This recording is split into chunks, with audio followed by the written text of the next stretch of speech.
U.S. infrastructure, including the power grid, under cyber threat by Russian government hackers, potentially giving the Kremlin the ability to turn off the lights. The Department of Homeland Security and the FBI detailing a 2-year multi-stage effort by Moscow targeting the U.S. energy grid.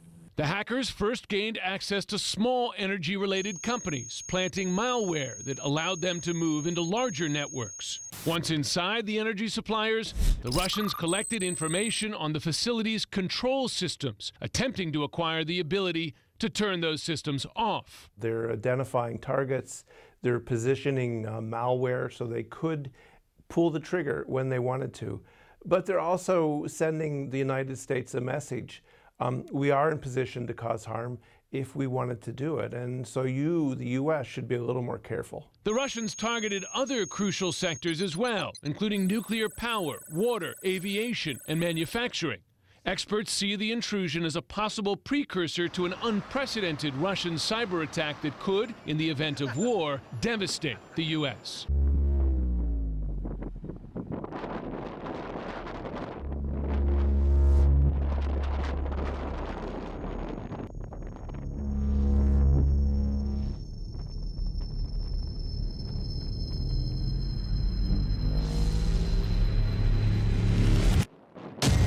This project will accommodate somewhere between 6,000 and 10,000 people when it's completed.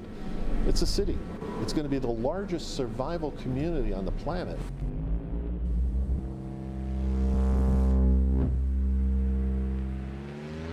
The whole world is concerned. Everybody has gut-level feelings, and they're all feeling something's about to happen.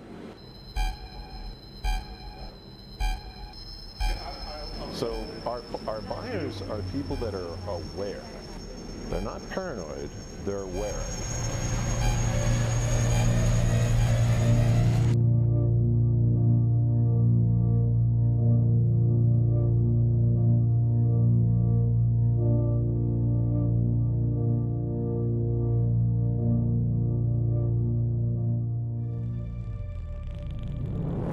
Meet Satan, as NATO's come to call this, the R-36M, 209 tons of nuclear Armageddon. It is a paradox. If these things are ever launched in anger, it likely mean the end of human civilization. And yet, it is that very fact that guarantees that no sane man will ever press the red button.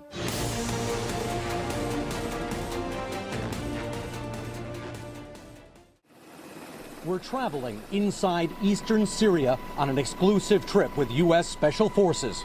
General Jonathan Braga tells us this rural terrain was ISIS's heartland and that the extremists have been driven way back. But now there are fears the U.S. could end up in a direct conflict with new adversaries, Russians. We drove to the Conoco oil and gas refinery, now a U.S. base. It's the first time reporters have been here since American troops came under attack on this spot last month by 500 fighters, including Russian mercenaries, an international incident shrouded in secrecy until now. So on that night, we started receiving artillery rounds in around right where you're standing, upwards of 30 different artillery rounds. General Braga says he immediately picked up a hotline to the Russian military. So you called and said, stop this? Yes, I did. What response did you get? Those are not our forces. U.S. forces were unconvinced. Braga says they gathered in this building to launch a counterstrike, raining down artillery and airstrikes. 200 to 300 of the Russian force was killed. Is that accurate? Oh, and that's, I would say, close to our estimates as well. Were you worried that this could have become some sort of real war with Russia? Well, absolutely concerned.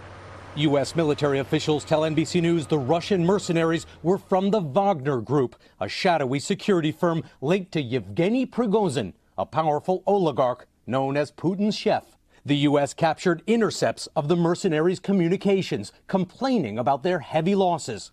They tore us to pieces, put us through hell, said one. The Yankees made their point. And it seems the mercenaries haven't given up. General Braga took us to the edge of the base, pointing out to where similar forces have come back. Hope it doesn't happen again, but if it does, we'll be ready.